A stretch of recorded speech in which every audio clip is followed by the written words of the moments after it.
1 Maccabees chapter 12. Alliance with Rome and Sparta. Now when Jonathan saw that the time was favorable for him, he chose men and sent them to Rome to confirm and renew the friendship with them. He also sent letters to the same effect to the Spartans and to the other places. So they went to Rome and entered the Senate chamber and said, "The high priest Jonathan and the Jewish nation have sent us to renew the former friendship and alliance with them." And the Romans gave them letters to the people in every place, asking them to provide for the envoys safe conduct to the land of Judah. This is a copy of the letter Jonathan wrote to the Spartans. The high priest Jonathan, the senate of the nation, the priests and the rest of the Jewish people, to the brothers, the Spartans, greetings. Already in the time past, a letter was sent to the high priest Onias from Arius, who was king among you, stating that you are our brothers, as the appended copy shows. Onias welcomed the envoy with honor and received the letter, which contained a clear declaration of alliance and friendship. Therefore, though we have no need of these things, since we have as encouragement the holy books that are in our hands, we have undertaken to send to renew our family ties and friendship with you, so that we may not become estranged from you, for considerable time has passed since you sent your letter to us. We therefore remember you constantly on every occasion, both at our festivals and on other appropriate days, at the sacrifices that we offered and in our prayers, as it is right and proper to remember brothers. And we rejoice in your glory. But as for ourselves, many trials and many wars have encircled us. The kings around us have waged wars against us. We were unwilling to annoy you, our other allies and friends, with these wars, for we have the help that comes from heaven for our aid. And so we were delivered from our enemies, and our enemies were humbled. We therefore have chosen Numenius, son of Antiochus, and Antipaterson of Jason, and have sent them to Rome to renew our former friendship and alliance with them. We have commanded them to go also to you and greet you and deliver to you this letter from us concerning the renewal of our family ties. And now, please send us a reply to this. This is a copy of the letter that they sent to Onias. King Arius of the Spartans, to the high priest of Onias, greetings. It has been found in written concerning that Spartans and the Jews, that they are brothers and are of the family of Abraham. And now that we have learned this, please write us concerning your welfare. We on our part write to you that your livestock and your property belong to us, and ours belong to you. We therefore command that our envoys report to you accordingly. Further campaigns of Jonathan and Simon. Now Jonathan heard that the commanders of Demetrius had returned, and with a large force than before, to wage war against them. So he marched away from Jerusalem and met them in the region of Hamath, for he gave them no opportunity to invade his own country. He sent spies to their camp, and they returned and reported to him that the enemy were being drawn up in formation to attack the Jews by night.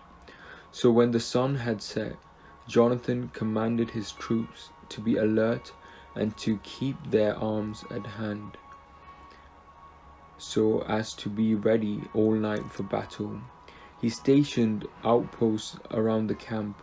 When the enemy heard that Jonathan and his troops were prepared for battle, they were afraid and were terrified at heart.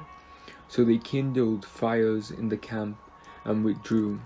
But Jonathan and his troops did not know it until morning, for they saw the fires burning.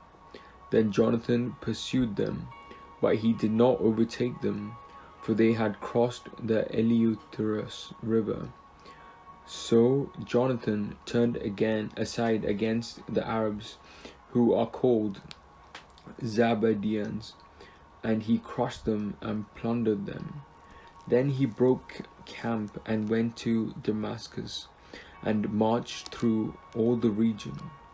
Simon also went out and marched through the country as far as Ascalon and the neighboring strongholds. He turned aside to Joppa and took it by surprise, for he had heard that they were ready to hand over the stronghold to whom Demetrius has sent. And he stationed a garrison there to guard it. When Jonathan returned, he conveyed the elders of the people and planned with them to build strongholds in Judah, to build the walls of Jerusalem still higher, and to erect a high barrier between the citadel and the city to separate it from the city, and in order to isolate it so that its garrison could neither buy nor sell. So they gathered together to rebuild the city. Part of the wall of the valley to east had fallen, and he repaired the section called Chapanatha. Simon built Adiad in the Shephelah. He fortified it and installed gates with bolts. Trypho captures Jonathan. Then Trypho attempted to become king in Asia, and put on the crown and to raise his hand against King Antiochus. He feared that Jonathan might not permit him to do so, but might make war on him, so he kept seeking to seize and kill him. And he marched out and came to Bethshan. Jonathan went to meet him with 40,000 picked warriors, and he came to Bethshan. When Trypho saw that he came with a large army, he was afraid to raise his hand against him. So he received him with honor and commanded him to all his friends, and he gave him gifts and commanded his friends and his troops to obey him as they would himself. Then he said to Jonathan, "Why have you put all these people to so much trouble when they were not at war? Dismiss them now to their homes and choose for yourselves a few men to stay with you, and come with me to Ptolemais. I will hand it over to you as well as the other strongholds and the remaining troops and all the officials, and will turn around and go home, for that is why I am here." Jonathan trusted him and did as he said. He sent away the troops, and they returned to the land of Judah. He kept with himself 3,000 men, 2,000 of whom he left in Galilee, while 1,000 accompanied him. But when Jonathan entered Ptolemais, the people of Ptolemais closed the gate and seized him, and they killed with the sword all who had entered with him. Then Trypho sent troops and cavalry into Galilee and the great plain to destroy all Jonathan's soldiers. But they realized that Jonathan has been seized and had perished along with his men, and they encouraged one another and kept marching in close formation, ready for battle. When their pursuers saw that they would fight for their lives, they turned back So they all reached the land of Judah safely, and they mourned for Jonathan and his companions, and were in great fear. And all Israel mourned deeply. All the nations around them tried to destroy them, for they said, "They have no leader or helper. Now therefore let us make war on them, and blot out the memory of them from humankind." This is the word of the Lord.